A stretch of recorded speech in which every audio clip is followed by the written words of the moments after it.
If there was anything in the world that I would consider, and I'm sure many, many others would consider as totally a limited resources, meaning it's not there in abundance, it's time. When you learn how to master time, whether you have a business, whether you're a leader, or even if you're trying to work your way up the career ladder, if you can't master time, then you're going to lose it. Now, here's the challenge. I found with my particular ADHD, and I've certainly found with other family members and friends who have got ADHD, time is an issue. In this episode of the Haroon Rabbani podcast, we are joined by Dr. Ali Ajaz, who is a brain scientist, a psychiatrist who specializes in neurodiversity, particularly working with people in the field of leadership and business. And we're going to welcome him onto the program. We're going to really quiz him and really nail down how we can deal with time. Ali, it's good to have you back on board. Hi, Haroon. Thank you for having me on. It's a pleasure. Do people with ADHD have issues with time, challenges with time, or is it just a fallacy? It's just a myth? Well, it's certainly not a fallacy. It's certainly not a myth. ADHD people aren't lazy. They're people who care about time, but just find it very difficult to execute that. And it's really grounded in a neurobiological reason. And it's not because of lack of trying or a failure of will. It's about the neuroscience that happens in ADHD brains. Those people on the other end of working with an ADHD person, I shouldn't call it ADHD person, because it's a person with ADHD. On the other side, surely they get frustrated, irritated, stressed. And I know some people absolutely hate being late for stuff, by the way, including me. How do we educate, or how do we get people to realize that this is not something that's being done on purpose? Yeah, it's a real problem. I've seen that with lots of people that I've worked with. Often they've jumped between jobs, and there was someone I had recently, and we kind of sat down and went through everything, and they'd had about 20 jobs in 20 years.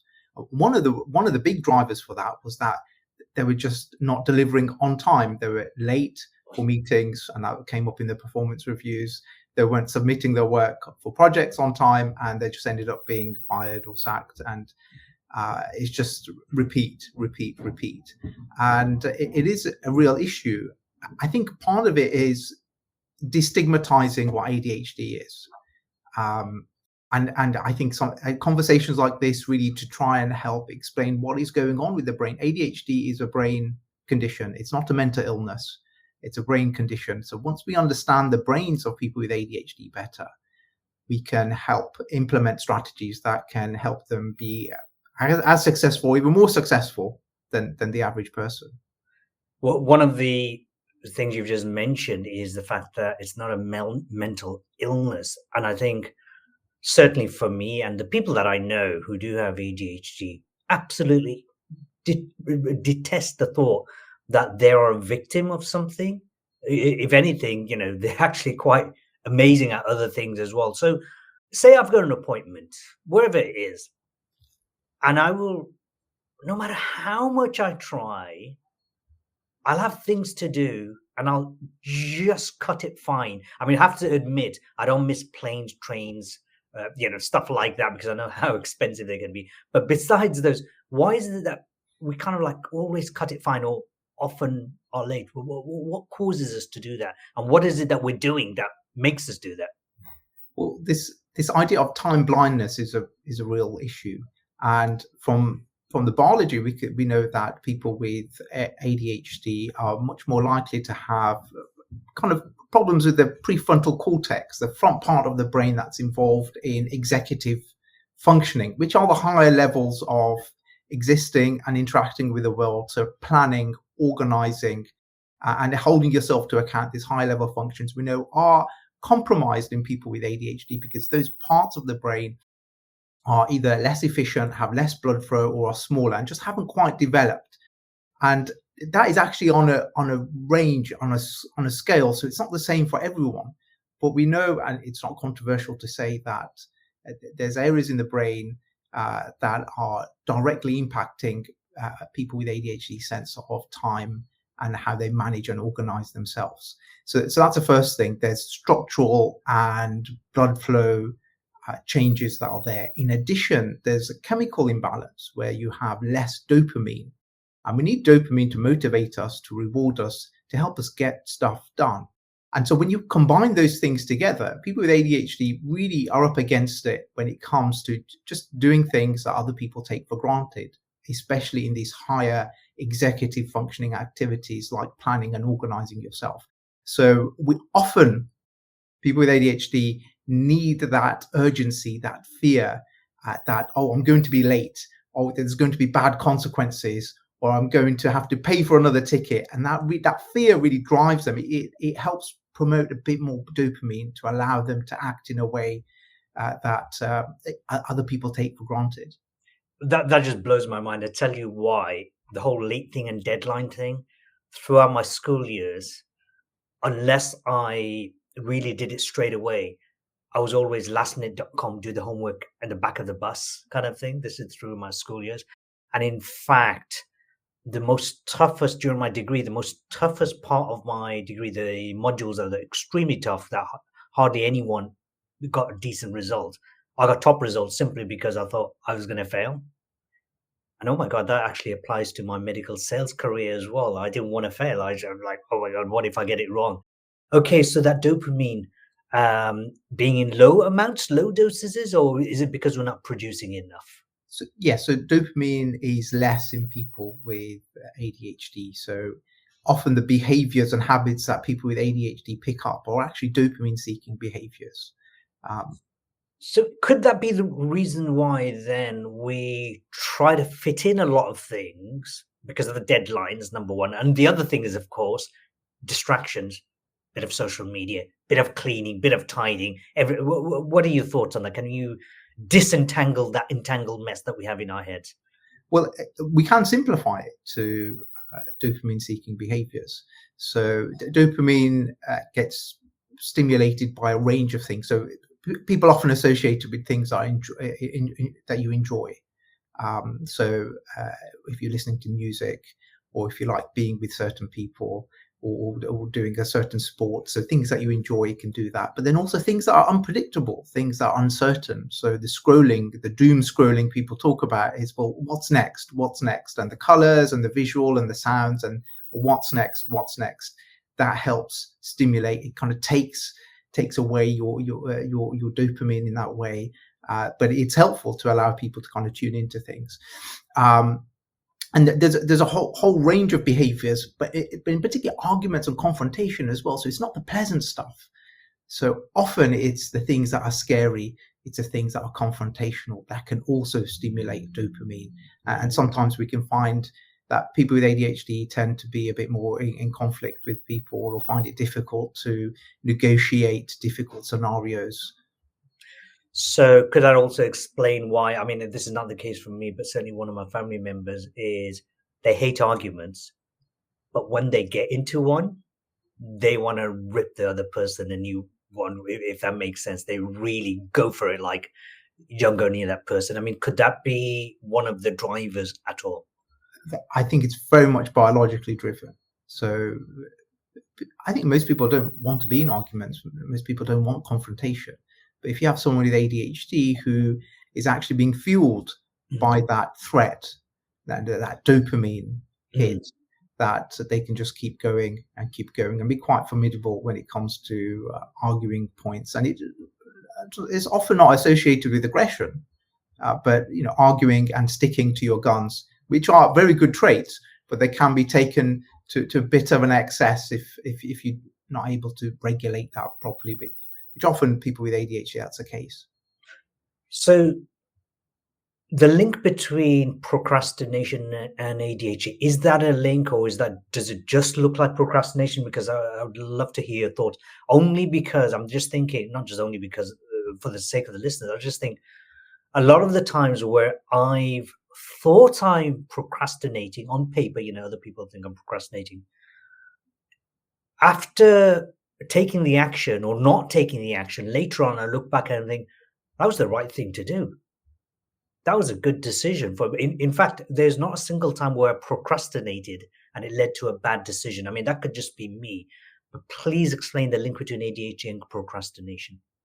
Well, procrastination, in my view, is a core feature of ADHD. It's one of the mechanisms where people just can't get stuff done. So I assess many people with ADHD in my clinic, and it's a real core feature.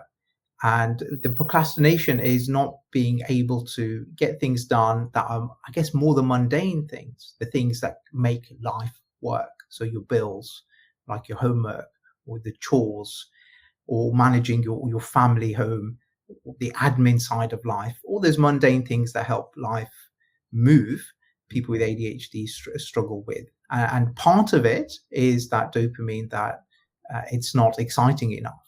And it's not because you don't want to do it, it's that you just can't get yourself to do it in a way that's consistent, that's reliable, and that other people can rely on you. So it's a big part of ADHD. And often leaving things to the last minute and the deadlines. I hear that over and over and over again at school, with the coursework, with the exams, often not revising. And then in the transition phases, when you go from secondary school to A-levels or college and then to university, when those structures around you that force you to work aren't there anymore and you're left completely to your own devices, people can really go downhill and struggle with higher education. It's not because they're not bright. It's not because they can't do it. It's because the brain won't allow them to do it. And those structures and mechanisms they had previously are no longer there, and they feel and are a lot more exposed. You work in the Canary Wharf region. For those people who don't know Canary Wharf, it's a financial center. It's kind of a bit of an epicenter in London. Massive building. I don't know if there's 50,000, 60,000 people working there. I used to live near there. So how many people, these city workers, it's not just city, but as in finance, but there's other sectors there as well. How many of these people do you find struggle with ADHD? Obviously, some of them must come to you, right? Yeah. I think it's under-recognized for sure. I'm getting more and more, over the last few years, I'm getting more and more people working in financial, fintech industries that are coming. And it's a combination of things. I think part of it is the demanding nature of the work that people do. And they sacrifice a lot for the work and for their success at the expense of investing in their own brains. So someone who his sleep is compromised and the lifestyle is compromised and they're not able to look after themselves and are working, but that has an impact on the brain in a way that can look a bit like ADHD. But if you've got ADHD in the first place and then you have that on top, and you're not able to invest into your brain as well as into your career, then things are like a double whammy, and people do struggle. And I see a lot more people coming through now. Often organizations that have internal forums where people can discuss openly about mental health struggles. It's a great way for people that feel unsupported in a working environment to actually get the information, but then also recommendations and advice. And there's a few companies that I've ended up working with quite closely because internally there's a lot of dialogue around ADHD, neurodiversity, and recommendations around people that can help. As a scientist, please clarify, because there's obviously a lot of political stuff going on across the world where part of the attack is on neurodiverse people. That's focusing on ADHD. And I guess we can talk about neurodiversity generally. Is it a part of the woke movement, or are they genuine health conditions? Well, it's genuine. ADHD has been there a lot longer than whatever socio-political agendas that are going on over the last few years. So it's been known for many decades. So it's not a new thing that's come out of the blue. Now, part of the openness in the society today and destigmatizing mental health problems, not just mental illness, but mental health struggles, psychological struggles, emotional problems, has really helped increase the consciousness, the public consciousness around just how people can struggle and how actually psychiatry and doctors we let people down over the years because we've not pushed this agenda to try and help understand the impact of these things. We used to think that ADHD was something that kids had. Naughty young boy running around causing chaos, running up walls. That's ADHD. Then when you're an adult, you grow out of it. We were wrong. We were completely wrong. So a combination between the medical fraternity accepting errors and really looking at ADHD in adults, on top of the social change that's allowed people to be a lot more open, on top of social media. And it's just amazing how you can pick up a phone, record a few messages, send it out to the world, and it can reach millions and millions of people. We're in a world that we've never been in before. This is uncharted territory. So when we put all those things together, it's not a surprise that we're getting the recognition of ADHD on a scale that we've not had before. I mean, I'm so glad to hear this, of course, because I've worked across many sectors, including the education sector, as well as various industries. And one of the challenges I've had in the past is going to schools, have a school of, I don't know, assembly hall with 100 students or maybe 250 students. And some of them, I sense, and it's just a sixth sense, that they have ADHD. They've got behavioral issues. And in fact, when I speak to them, the youngsters, when I get to the ones with ADHD, they are geniuses, but they have behavioral issues. And it's so important. I really, really do believe that these youngsters aren't just cast aside, cast away as troubled youngsters. It's just that they're super clever, or maybe they're not clever as we might give them credit for, but maybe they do have some kind of ADHD, some kind of neurodiverse condition. Would you agree? Absolutely. I think it is a challenge with any public sector organization to provide person-centered services. So we have general systems that work generally for most people, but the challenge is really recognizing and encouraging people and young people, especially in education, that are struggling in certain aspects, because there's a whole range of other things that they're potentially excelling in, but it's always the thing that stands out. It's always the problems that stand out, and therefore getting labeled as a problem child. And really, intentionally or unintentionally, there's a ceiling that gets put on people with ADHD and neurodiversity. Well, actually, you can only operate at this level because of this problem, and that we don't have specific enough resources to support you. And this is all in the subtext. You're a problem. You're an issue. The issue is with you, rather than the system and the organization that we have, that we can't support you. It's always flipped over to the individual. And as children, as you're growing and understanding your place in the world, it is potentially very damaging. And I see that a lot in the adults I've worked with, and just the impact on their self-esteem. Most people I see with ADHD have high levels of anxiety, low levels of self-esteem, and their experience as a child, either being told explicitly or feeling internally that they are different. You are different. You are not as good as other people because you can't do this, because you cause these problems, is something that can stay with people over the course of their life and impact everything: relationships, work success. It can be so pervasive. So I'm very passionate about the need for recognition and encouragement of our young people. And we're seeing that the rates are higher now than ever before. And there's a number of reasons why that's happening, but we can't just stand idly by. We have to make change and to support our education system. It's just not good enough at the moment. One of the things that distressed me a lot when I was younger was that constantly hearing from different sources, family especially, not just direct, but indirect family, Asians, right? We have lots of family. Because I understood things, so pattern recognition, etc., they used to tell me I was arrogant. I thought I knew it all. And this happened for so many years from childhood. And it led, often it led to violence and stuff, me being on the receiving end. So it definitely, it's something to deeply, deeply consider, because if you're a teacher, then you may see one facet of that child and think there's a behavioral issue. You don't know what else is going on at home. Or if you're a parent, you don't know what's going on at school.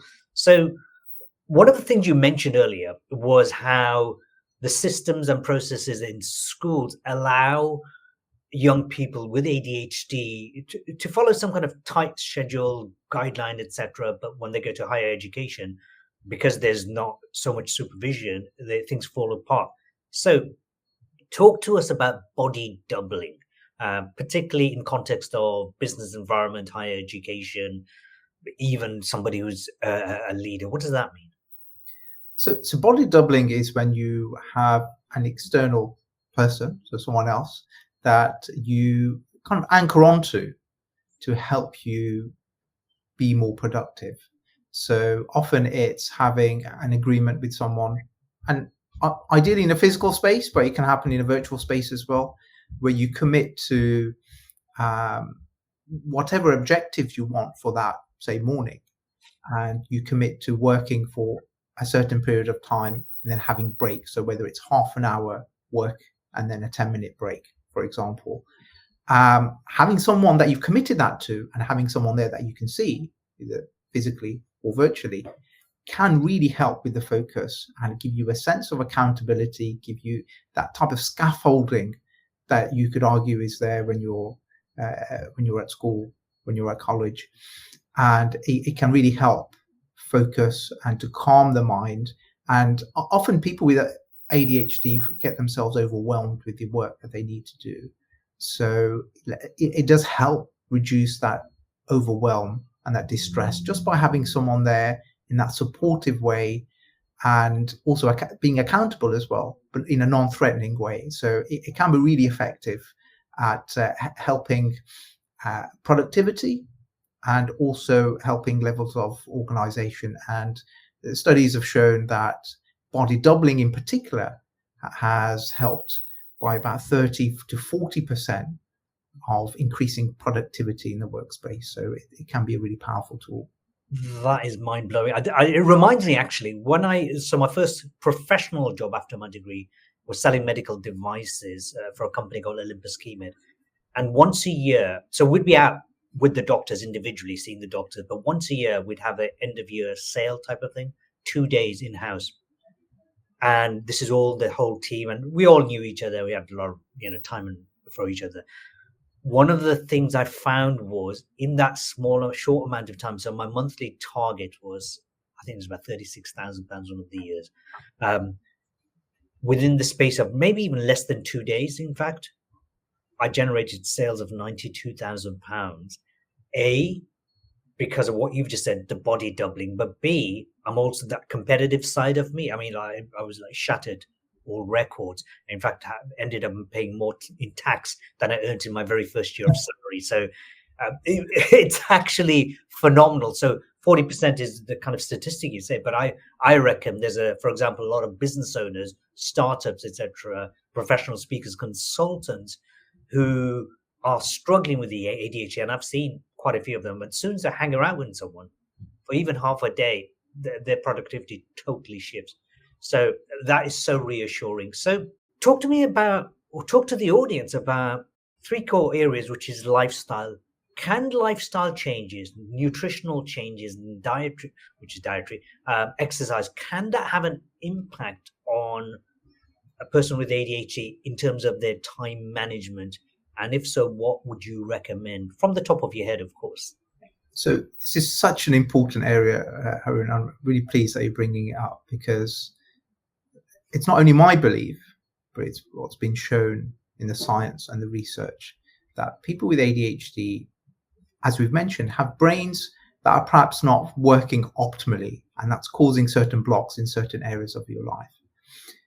But the really important message is that you don't have to accept and live with the brain that you have. You can change your brain by changing your habits and the lifestyle factors that we call lifestyle medicine now, because it is, I would argue, more effective and more sustainable than medicine. When you're doing something to heal your body, to heal your brain, it's a type of medicine. Your lifestyle can change your brain. So with ADHD in particular, looking at how you eat, what you eat, supplements that you take, how you sleep, and how you move, your exercise, all of those things can have positive effects on your brain function and actually how your brain develops over time, because the brain doesn't stop developing. It doesn't stop changing. It is the most complicated thing in the whole entire universe, and we only understand a fraction of it. So to think that we're stuck with something like a blob or a lump for the rest of our life, it just doesn't exist like that. So we have a dynamic relationship with our brains, and lifestyle is the most important factor that can change the brain for the better. So you mentioned quite a few things there, and such a massive area. I mean, there's entire podcast series, podcasts just doing on each of those individual topics. Talk to us about people with ADHD, the kind of lifestyle that is common, which is not serving them, which they should consider changing. Yeah. So the first thing is sleep.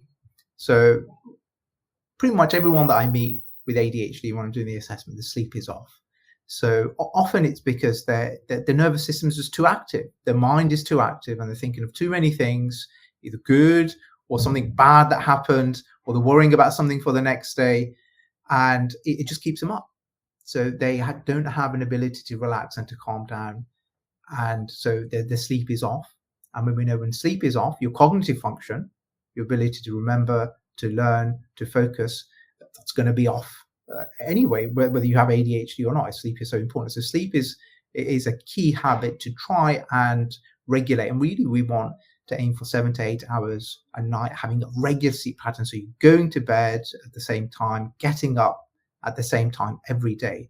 Now, I appreciate that doesn't come overnight, but people have a lot more agency around the sleep than we're led to believe.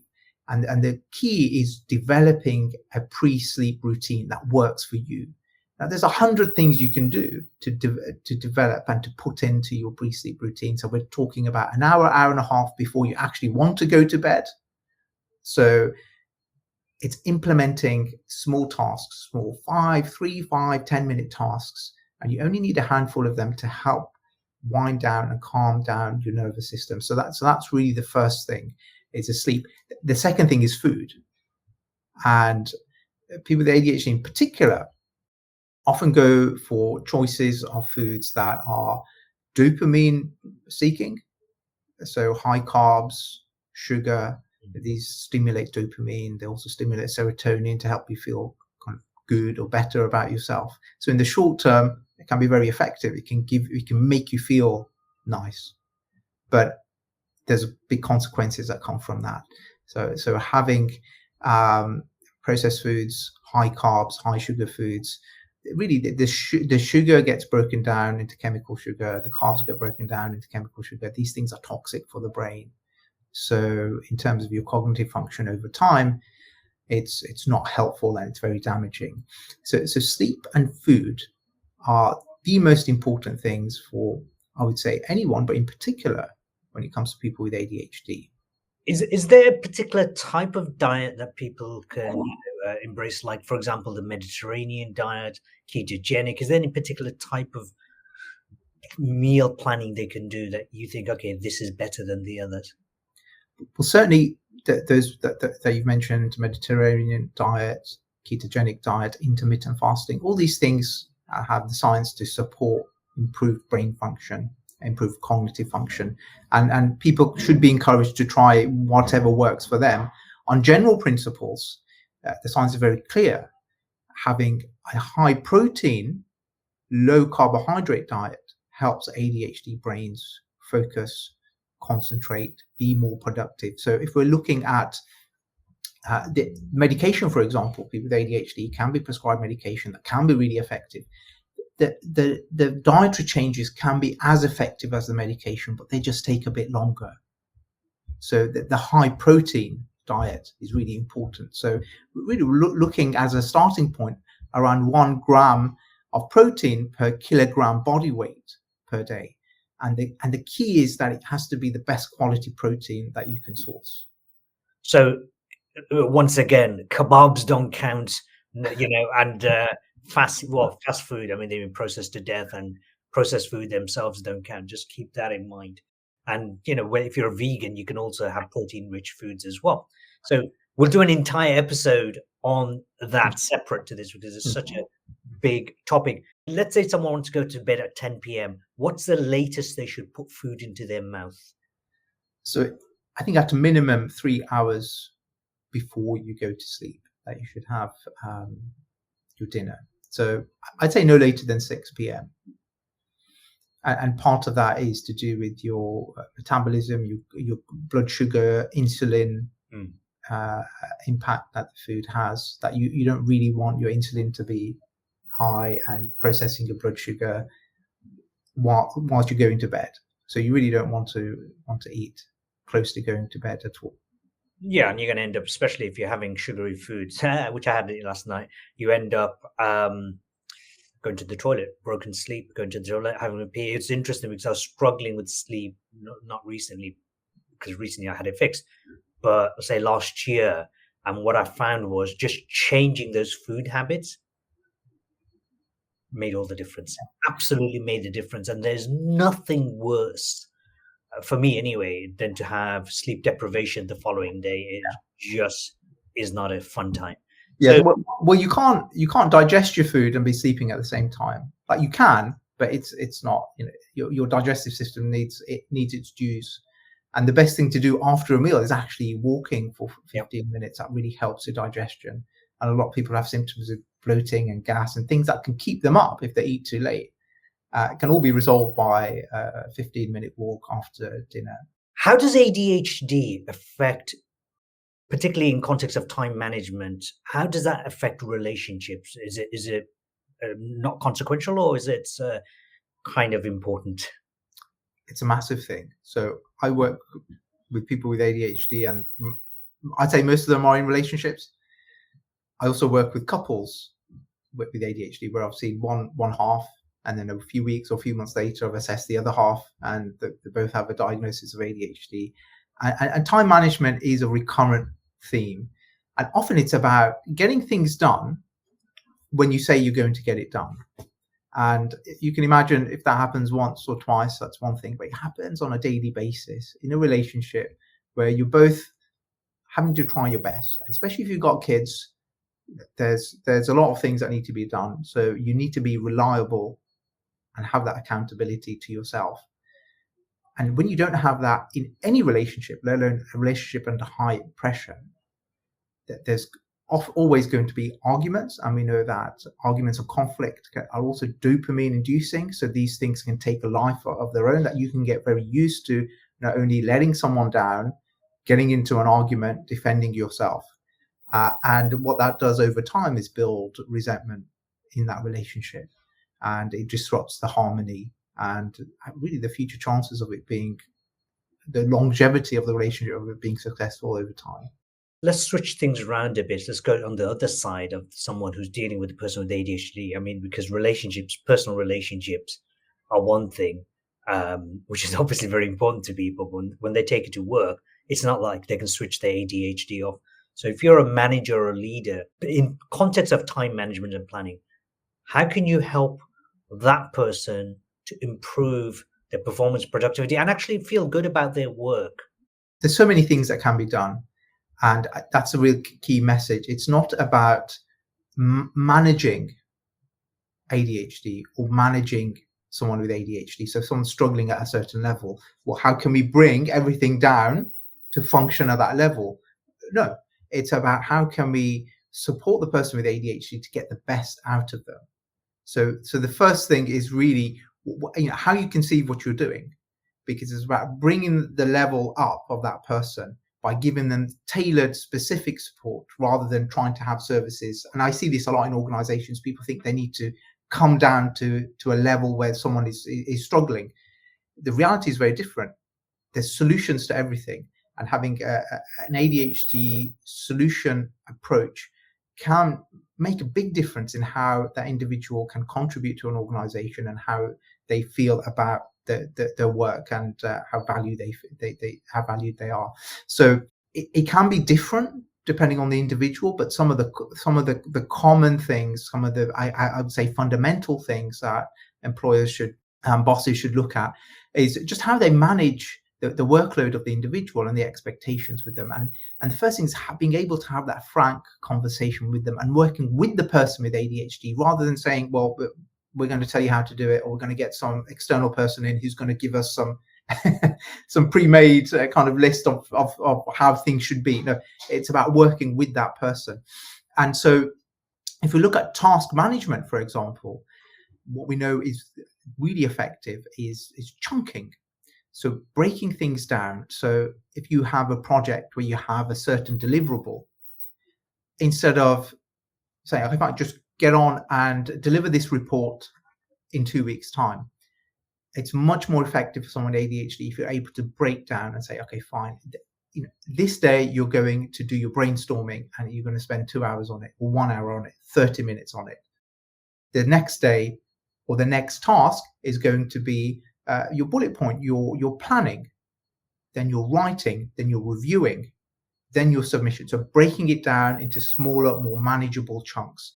That can be a real big game changer for people with ADHD, because overwhelm is one of the things which can really be paralyzing, and then you're much more likely to be distracted by things and to push things off because you just feel as though you can't do it. So making something feel manageable is a real big thing.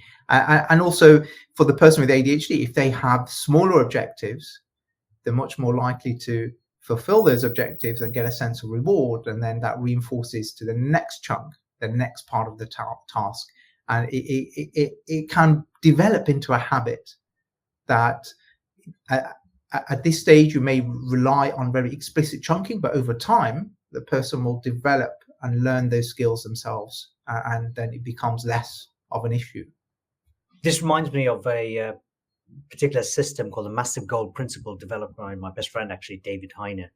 He looked at SMART goals and he thought, okay, let's see how top achievers, captains of industry, people across all different sectors, how do they achieve their goals? A couple of things. First of all is the highest level achiever, none of them set smart, realistic and achievable goals, number one. Number two, they always chunk things down to the nth degree. And so he created this pyramid shape, and we'll do another episode on that with him, which actually makes every single little micro chunk achievable day by day, removes the overwhelm. And you know what? As an example, when he first launched that process, never tested it out. He did it, tried to raise money for charity.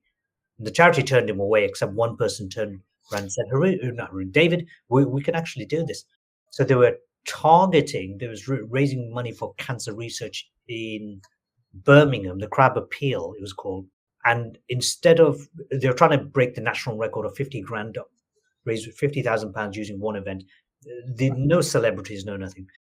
And they ended up raising £270,000, I think it was, because of exactly what you've just described. Do you find that people with ADHD make good leaders or good entrepreneurs?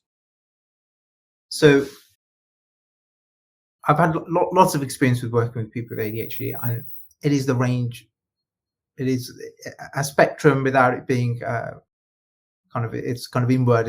Everyone's on the spectrum, everything's on the spectrum, but it's a real range that I see with people with ADHD. So on one hand, like the example of the lady I mentioned that has had 20 jobs in 20 years because she struggles with the time management, performance issues, doesn't like conflict, can't manage it because of the low self-esteem, and whenever there's issues with colleagues or seniors, she's off, right? So you certainly get people on that end which just struggle in terms of taking off on their careers at all in the first place. So they're just on base one for the rest of their life.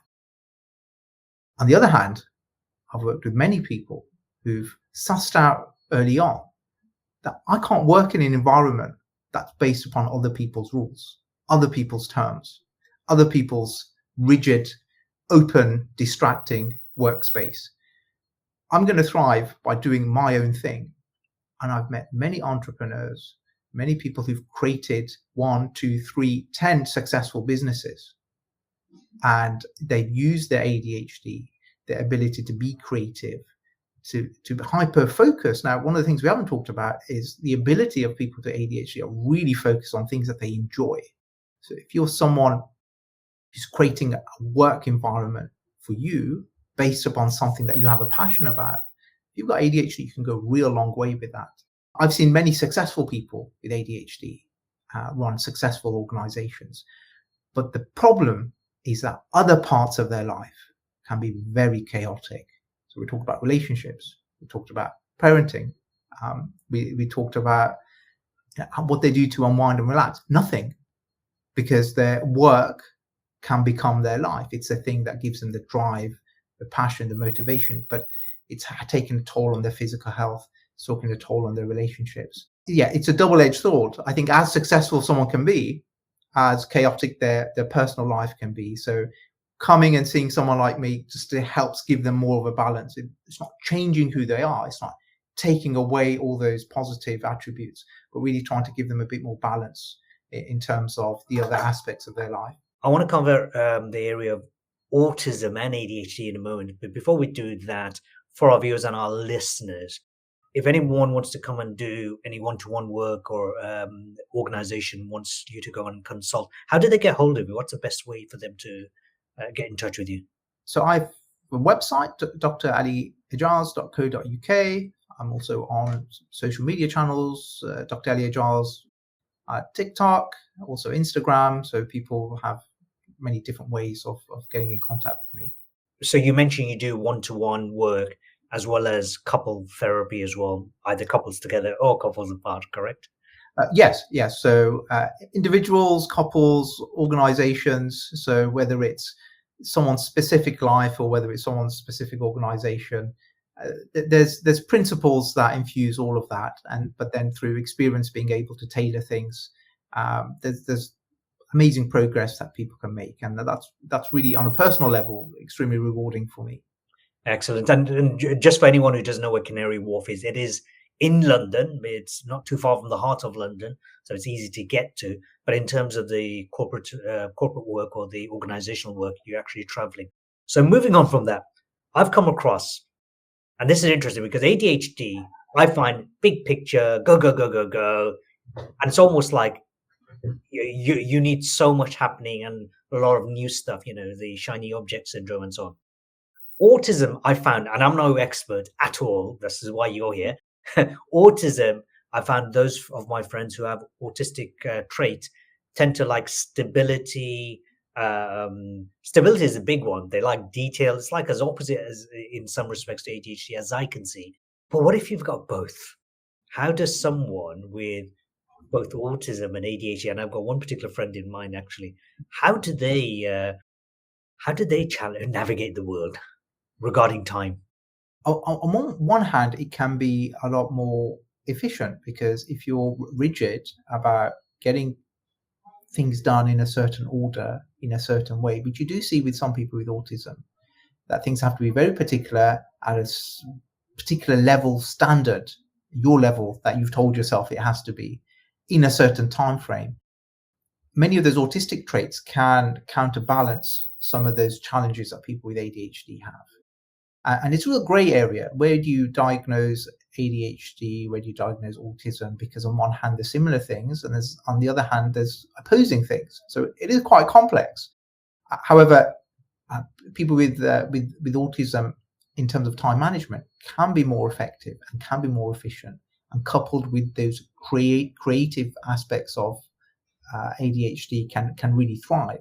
Now, the downside with autism, in particular autistic traits, is that it can be a lot more rigid, and that can often cause clashes with working with other people, working in teams, not really integrating on a social, personal level. People can be a bit less personable because they're just all about getting the stuff done and all about the outcomes, and less about the small chat and getting to know you, because that's not something that's of interest to them. So that's the thing to look out for. If someone is a bit of an outlier in that way, but he's excelling, that's a telltale sign that either it's autism or autism and ADHD. One of my technology officer, actually, he has autism, and I have to say, when it comes to getting things done and in a timely manner, best person I know on the planet. So like, work on this technology, and he's just phenomenal, absolutely phenomenal.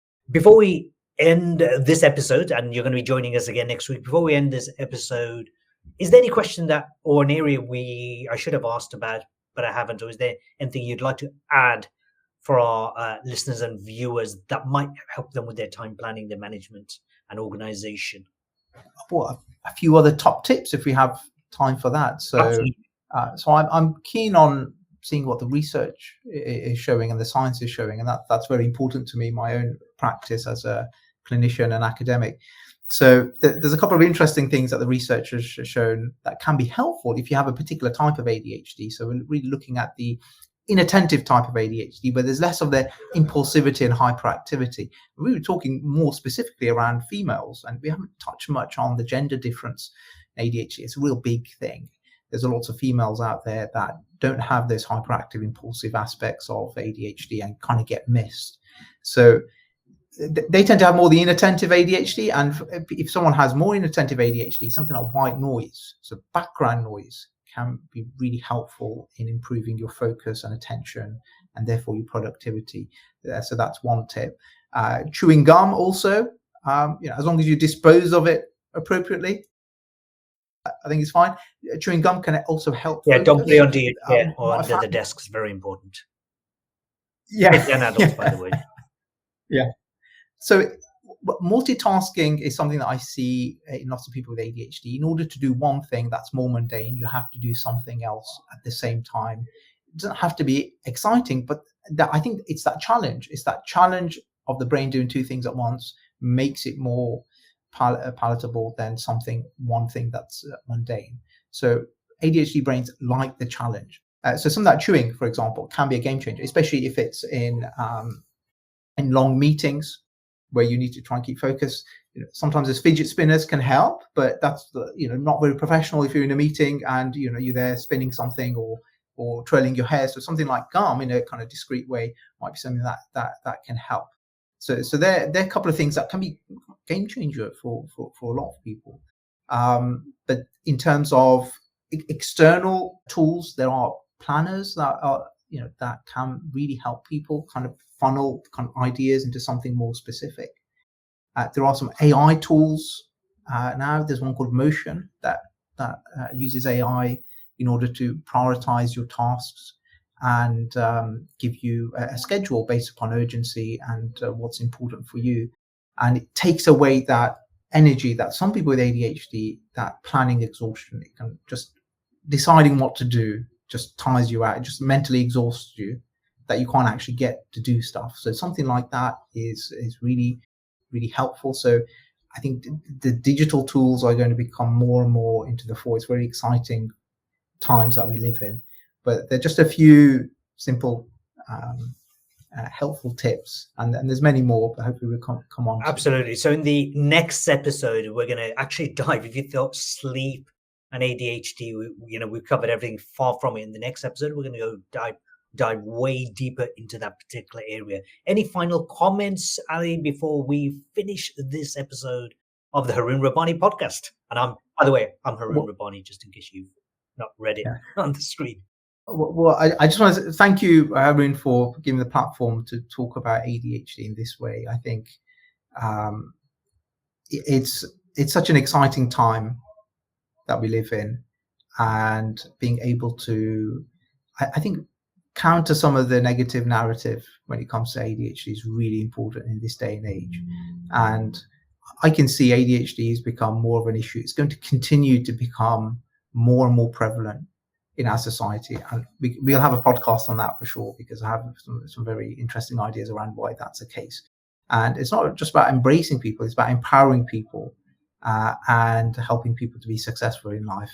And that's really the key message here. It's one of hope and optimism, and grounded in a reality that's there with the science and clinical experience, and just working with people. So thank you, Haroon, for the opportunity, and I look forward to really building on this. Yeah.